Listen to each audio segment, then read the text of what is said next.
Alors, plus vous acceptez de responsabilités, plus vous avez de contrôle, plus vous avez de contrôle, plus grande est votre liberté. Vous êtes sur le point d'entendre un discours qui changera votre vie de Brian Tracy.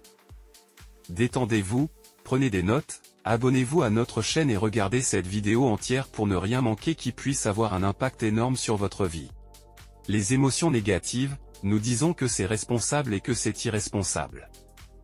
Et tout le monde se situe quelque part entre ces deux extrêmes sur un graphique. Soit vous êtes irresponsable, en voyant tout le monde comme responsable de votre vie, soit vous êtes totalement responsable. Les 10% supérieurs de personnes sont totalement responsables. Ce sont des leaders, et on peut être un leader sans avoir de suiveurs, sans avoir de personnel. Un leader est une personne qui se comporte comme un leader, et un leader est quelqu'un qui prend une responsabilité totale. Maintenant, plus vous acceptez de responsabilité, plus vous ressentez de contrôle sur votre vie. Non seulement un contrôle physique et financier, mais aussi un contrôle émotionnel. Vous avez l'impression d'être en charge, et plus vous avez de contrôle, plus vous avez de liberté. Si vous demandiez aux gens pourquoi ils veulent créer leur propre entreprise, pourquoi ils veulent beaucoup d'argent, s'ils vous le disaient encore et encore, la réponse finale serait toujours d'être libre. Nous voulons tous être libres. Nous aimons la liberté. Aucun être humain n'a jamais dit « j'ai trop de liberté, veuillez m'en enlever ». Il y a des politiciens qui pensent que les membres du public ont trop de liberté et ils estiment qu'ils ont été élus pour enlever cette liberté par le biais des impôts et de la réglementation. Mais personne ne dirait jamais « j'ai trop de liberté, veuillez taxer mes revenus, veuillez me réglementer et restreindre mon comportement afin que je fasse ce que vous pensez être bon pour moi ». Quand on le formule ainsi, personne ne le dirait jamais. Et pourtant, c'est l'un des grands dilemmes de notre époque.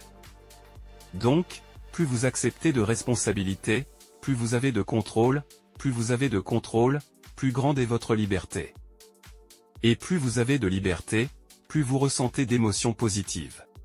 Il y a donc un lien direct à 1 entre la responsabilité et le contrôle, la liberté et les émotions positives. En bas de l'échelle, l'irresponsabilité mène à un manque de contrôle, à un sentiment de perte de contrôle, à un manque de liberté, à une sensation d'être contrôlé par d'autres personnes et à des émotions négatives. Maintenant, j'ai passé 4000 heures et plusieurs années de ma jeunesse à étudier le concept des émotions négatives. C'est l'un des travaux les plus importants jamais réalisés, basé sur des personnes du monde entier. Parce que la seule chose qui se dresse entre vous et une vie fabuleuse, ce sont les émotions négatives. La peur et les émotions négatives. Si vous n'avez pas d'émotions négatives, puisque la nature a horreur du vide, de quoi votre esprit sera-t-il rempli? Si vous n'avez pas d'émotions négatives, l'esprit ne reste pas vide. De quoi se remplit-il? Il se remplit d'émotions positives telles que l'amour, le bonheur, la joie et l'enthousiasme. La grande affaire de la vie est donc d'éliminer les émotions négatives. Et éliminer les émotions négatives est la clé pour libérer le pouvoir de votre esprit subconscient et surconscient. Alors, comment faisons-nous cela? Eh bien, j'ai découvert comment le faire. Et cela fonctionne comme un barrage. Nous disons ici, l'arbre des émotions négatives. C'est ma création. L'arbre des émotions négatives est quelque chose que j'ai conçu. Et dans l'arbre des émotions négatives, imaginons que c'est l'arbre des émotions négatives, vous avez le tronc, et ensuite vous avez le système racinaire. Et voici le sol, d'accord? Maintenant, dans l'arbre des émotions négatives, poussent les fruits de l'arbre des émotions négatives, qui sont la colère, la peur et le doute. Et puis il y a la jalousie, le monstre aux yeux verts. Ensuite, il y a l'envie. Savez-vous que l'envie est la force motivante principale de la plupart des politiques modernes? Ceux qui ont moins envie, ceux qui ont plus. Et votent pour ceux qui promettent de le leur enlever. Et puis sa sœur jumelle, le ressentiment. L'envie et le ressentiment vont main dans la main. Et puis, il y a le doute de soi, et il y a toutes sortes de peurs. Il y a environ 54 émotions négatives. Et ce sont un peu comme des arbres. Ce sont comme des fruits dans les arbres. Alors, comment se débarrasser des émotions négatives? Eh bien, nous disons que la première chose à faire est de priver les racines. vous affamez le système racinaire parce que si vous affamez le système racinaire, l'arbre se desséchera et mourra. Il y a donc deux facteurs essentiels qui entretiennent les émotions négatives. Le premier est la justification. Et la justification, c'est quand vous pensez que vous êtes justifié dans votre émotion négative. En fait, la justification, c'est quand vous dites « j'ai le droit à cette émotion négative à cause de ce que cette personne a fait, de ce que cette personne a dit, et de ce que cette personne m'a dit. Je suis justifié, et ce que nous faisons, c'est que nous parlons, en conduisant. Nous avons une conversation continue et constante en pensant à toutes les raisons pour lesquelles nous sommes justifiés d'être en colère, contrariés et négatifs à propos de cette personne. C'est tout ce à quoi nous pensons, j'ai le droit à cette émotion. L'autre facteur qui crée des émotions négatives, c'est l'identification. L'identification, c'est prendre les choses personnellement. Si nous ne pouvons pas prendre les choses personnellement, alors ce qui se passe, c'est que nous ne pouvons pas attacher de négativité à cela. Si ce n'est pas personnel, par exemple, si quelqu'un a cambriolé un magasin au Bangladesh il y a 2 semaines et a pris tout l'argent des personnes pauvres, nous ne souffrons d'aucune émotion négative à ce sujet parce que nous ne le prenons pas personnellement. Nous regardons les expériences malheureuses qui se produisent dans le monde, les tremblements de terre et les tsunamis, etc., mais nous n'en ressentons aucune émotion parce qu'ils ne nous affectent pas vraiment. Combien de personnes se sont couchées en se retournant et pleurant à cause du tsunami japonais et de l'arrêt du réacteur nucléaire? Nous l'avons lu dans le journal, puis nous avons simplement regardé autre chose à la télévision, nous sommes allés à la section humoristique des sports. Pour nous, il n'y a aucune émotion attachée à cela. Parce que nous ne le prenons pas personnellement. Et donc, si vous cessez de justifier et de créer des raisons pour lesquelles vous avez droit à l'émotion négative, et si vous cessez de vous identifier, vos émotions négatives commencent à se dessécher et à mourir. Maintenant, comment affamons-nous les fruits de l'arbre des émotions négatives? Nous devenons non-jugeants. Si vous pouvez devenir non-jugeant, dans ce cas, vous refusez simplement de juger. Vous refusez simplement, comme on dit, que la prévention est un préjugé, et donc ce que vous faites, c'est que vous ne jugez pas. Dans la Bible, qui est un livre qui donne beaucoup d'idées sur la paix intérieure. Il dit, ne jugez pas, afin de ne pas être jugé. Car avec quelle mesure de jugement vous mesurez, vous serez jugé de même. En d'autres termes, si vous jugez les autres, ils vous jugeront. Alors ce que vous faites, c'est que vous ne jugez pas. Et si vous ne prenez pas parti ou n'avez pas d'opinion, vous n'avez aucune émotion attachée. Cela déconnecte complètement l'émotion. Donc, lorsque vous entendez quelque chose, ne vous fâchez pas ou ne soyez pas en colère, ne jugez simplement pas, dites-vous, eh bien, recueillons tous les faits. J'ai travaillé avec de grands leaders dont les entreprises font face à d'énormes crises, et dans tous les cas, ils restent aussi calmes que l'eau. Ils restent calmes et passifs et ne jugent pas. Ils disent, eh bien, voyons exactement ce qui s'est passé. Et donc, ils posent des questions. J'ai écrit un livre à ce sujet appelé, c'était censé s'appeler le crise de temps, ils l'ont appelé point de crise. Mais l'idée principale est d'arrêter le temps, restez calme, obtenez les faits. Et ils ne jugent pas, ne se mettent pas en colère, ne s'énervent pas, ils restent calmes. Et la mesure de votre réussite en tant que personne est à quel point vous pouvez rester calme quand il y a des turbulences autour de vous. Plutôt que de vous impliquer immédiatement. La deuxième chose est l'identification, ne prenez pas les choses personnellement. Et donc nous disons ici, nous devenons non-jugeants, et deuxièmement, nous nous désidentifions, nous pratiquons le détachement. Toute la religion bouddhiste, d'ailleurs, qui touche environ 600 millions de personnes dans le monde aujourd'hui et qui a quelques beaux préceptes, c'est le détachement. C'est la non-attachement. C'est seulement lorsque nous devenons attachés à un résultat, lorsque nous devenons attachés à l'argent, lorsque nous devenons attachés à une relation, lorsque nous devenons attachés à un travail, c'est seulement lorsque nous devenons attachés et émotionnellement impliqués que cela peut nous causer du malheur, de la colère, du ressentiment ou de la négativité.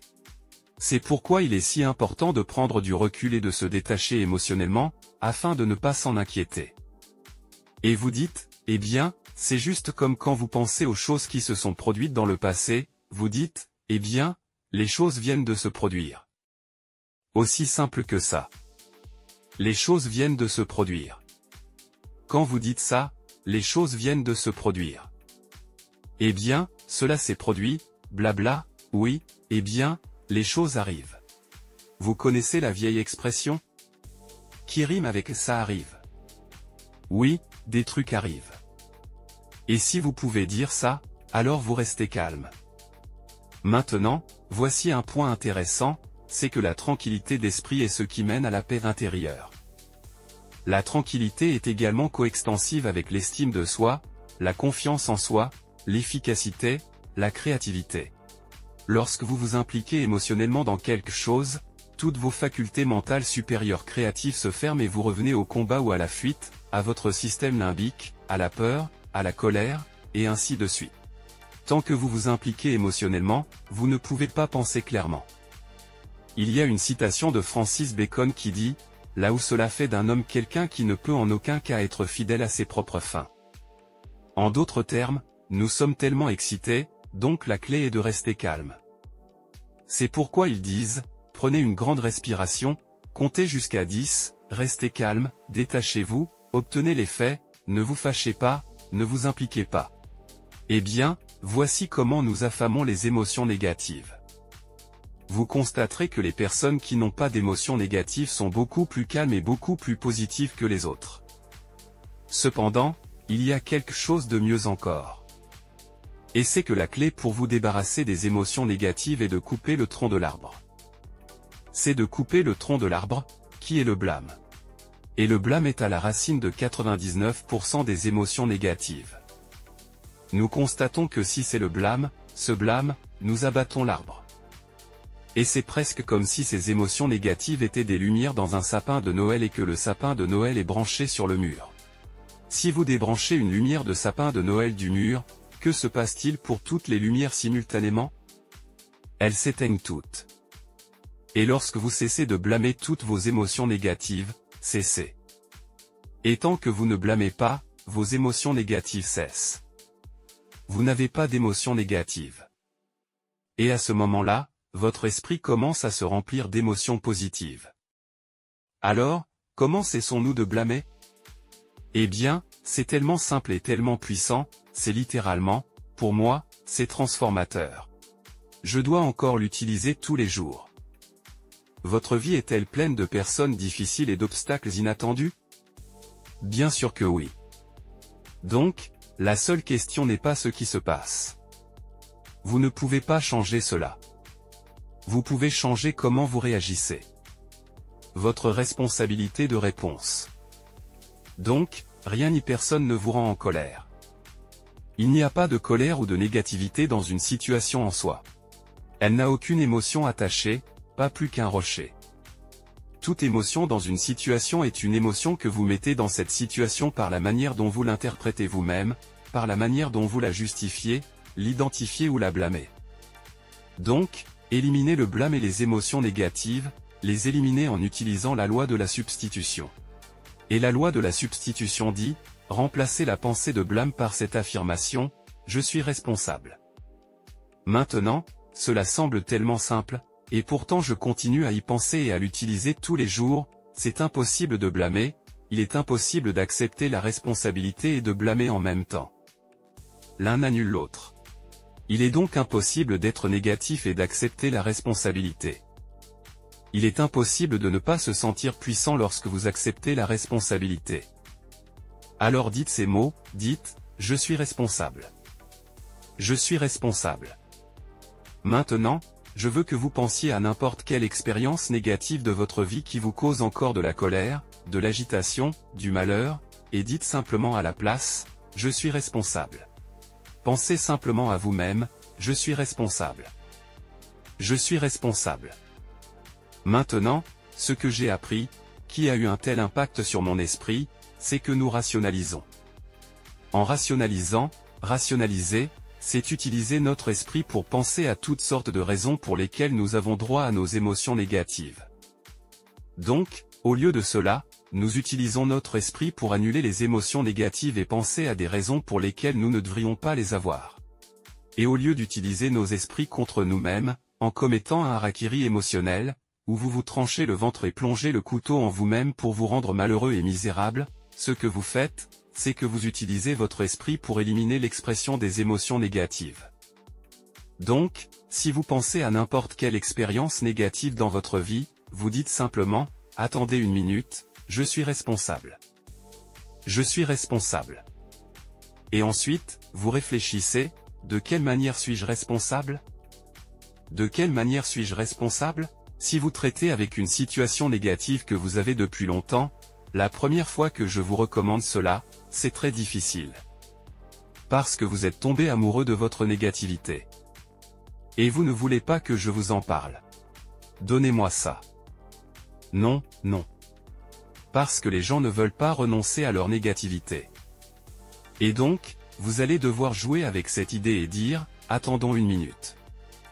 Imaginons que vous ayez eu une relation misérable et que la personne vous ait très maltraité et que cela se soit terminé par un divorce horrible et un stress émotionnel, etc. Ce que vous faites, c'est que vous dites, attendons une minute. Je suis responsable. Je suis responsable. Maintenant, de quelle manière et comment pourrais-je être responsable ? Eh bien, je me suis mis dans cette situation. J'ai épousé la personne. Quand il était clair que ça n'allait pas marcher, je suis resté dans la situation. En fait, même avant de me marier, je savais que ce n'était pas une bonne idée, mais je l'ai fait quand même parce que ma mère s'y attendait. Et nous avions déjà envoyé les invitations.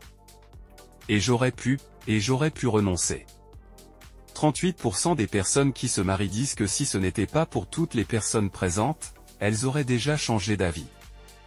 38% des personnes réalisent qu'elles n'auraient pas continué. J'ai eu cette excellente expérience.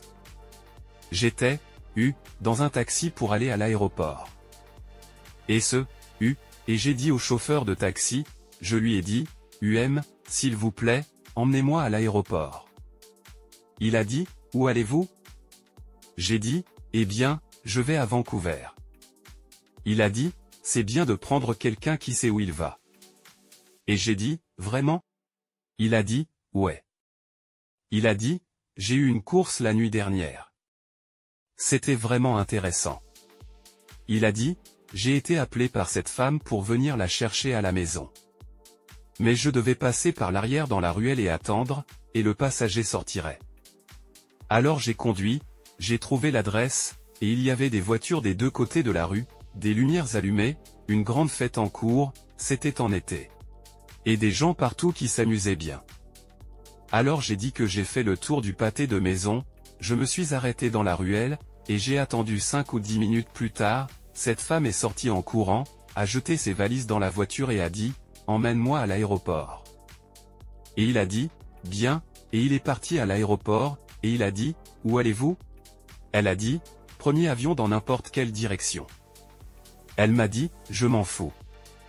Et il a dit, vraiment ? Je n'ai jamais eu ça auparavant. Il a dit, vous voyez toutes ces personnes là-bas ? J'ai dit, c'était ma réception de mariage. Je me suis marié cet après-midi, et je savais que je ne devais pas épouser ce gars-là. Et je suis rentré chez moi et je me suis assise en train de me déshabiller, vous savez, de changer de vêtements après le mariage. Elle est assise dans ma chambre et a dit, mon Dieu, quelle erreur j'ai faite. C'est vraiment stupide. Elle a dit, je me tire d'ici avant que ça aille plus loin.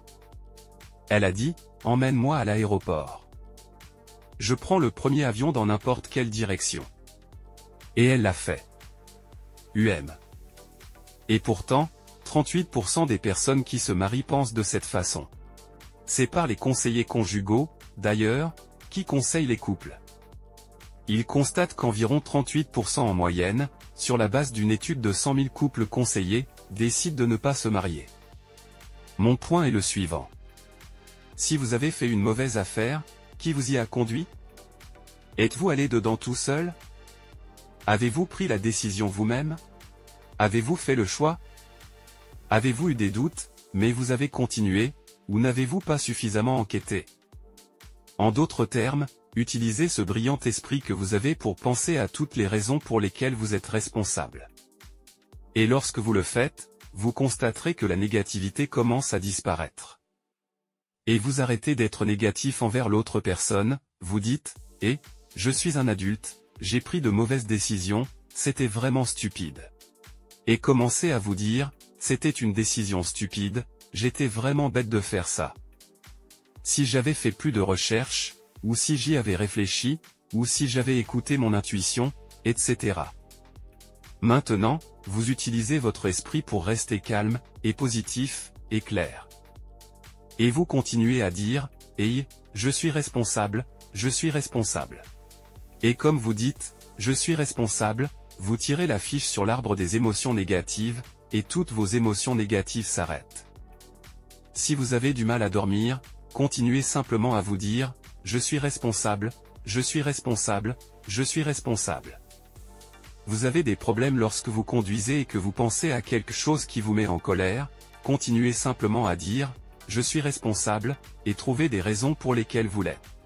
Et en vous concentrant, car votre esprit ne peut penser qu'à une chose à la fois, à mesure que vous pensez aux raisons pour lesquelles vous pourriez être responsable dans cette situation, vos émotions négatives s'arrêtent. Et finalement, elles s'arrêtent complètement, et elles ne reviennent pas. Si vous appliquez cela, d'ailleurs, à une situation négative dans votre vie, cela vous met toujours en colère quand vous y pensez. Lorsque vous appliquez cela, en quelques jours, chaque fois que ce souvenir ressurgit, vous l'annulez en disant « Attendez une minute, je suis responsable ». En quelques jours, il cessera de ressurgir, et il disparaîtra progressivement. Et vous direz « Vous savez, je n'ai pas pensé à cette situation depuis 2 ou 3 semaines. » Et quand ça ressurgit, vous le rejetez simplement, comme du guacamole. Vous le rejetez simplement et dites « Attendez une minute, je suis responsable », ça s'arrête de nouveau. Et bientôt, c'est parti pour de bon. Et une situation qui vous aurait fait tourner et retourner et vous tenir éveillé la nuit, en très peu de jours, c'est parti pour de bon. Ça ne revient jamais. C'est comme un feu qui s'éteint et devient complètement froid.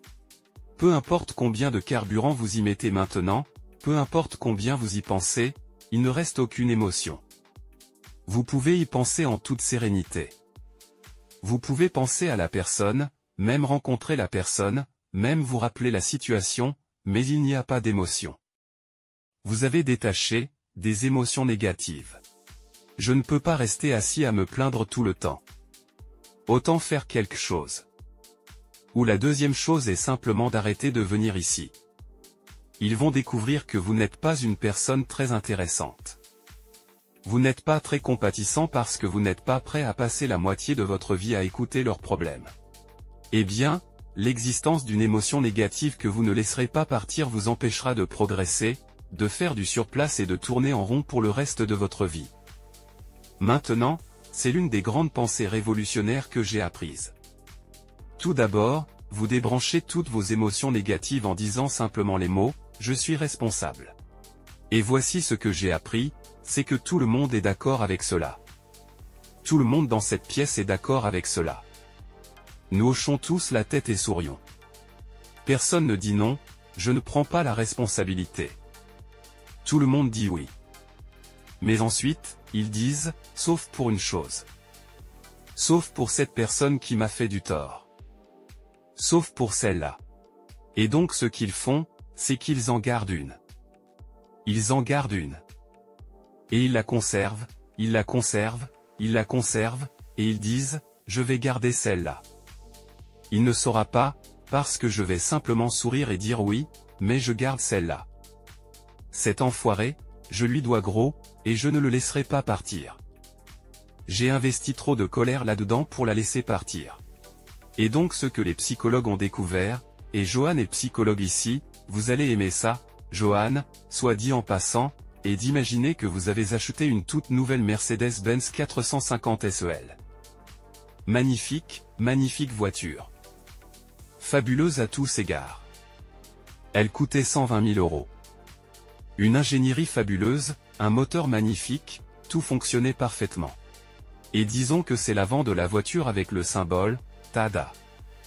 Et ainsi de suite, et ainsi de suite. Et cependant, il y avait un problème à l'usine, personne ne l'a remarqué, mais ils ont installé un des freins à l'envers sur l'une des roues avant. ils l'ont installée à l'envers pour que cette roue ne tourne pas. La roue est bloquée en place. Maintenant, vous montez dans la voiture, vous la démarrez, et bien sûr, ils ont la transmission qui entraîne les roues arrière, et vous la démarrez et appuyez sur l'accélérateur, et la voiture commence à bouger, mais cette roue ne tournera pas. Elle est bloquée en place. Que va-t-il arriver à la voiture? Oui, la voiture commencera à tourner en rond. Elle commencera à tourner autour de cette roue. Je viens de vous expliquer environ 4 ans de psychologie moderne. Les gens malheureux sont des gens qui ont un frein bloqué. Et en conséquence, ils tournent en rond toute leur vie. Ils n'avancent jamais, ils ne deviennent jamais heureux, ils ne deviennent jamais riches, ils n'ont jamais de grandes relations, ils n'ont jamais une bonne santé. Ils tournent constamment autour de cela. Le but même de la psychothérapie est d'aider les gens à identifier ce que c'est. Que cela remonte à l'enfance, à une relation, à une humiliation, à une honte, ou à quelque chose d'autre. Mais si vous avez un frein bloqué en place, ou vous n'avez pas laissé partir, alors votre vie tournera en rond pour toujours. C'est l'une des raisons pour lesquelles les gens qui ont traversé ce processus dont nous parlons, et qui ont enfin accepté, ont eu le courage de laisser partir. Il faut un courage immense pour laisser partir quelque chose qui était si douloureux quand on était jeune, mais avoir le courage d'accepter la responsabilité et de s'éloigner émotionnellement. La capacité de le faire vous libère. Et en peu de temps, cette situation est comme un sac d'ordures que vous avez laissé sur le bord de la route.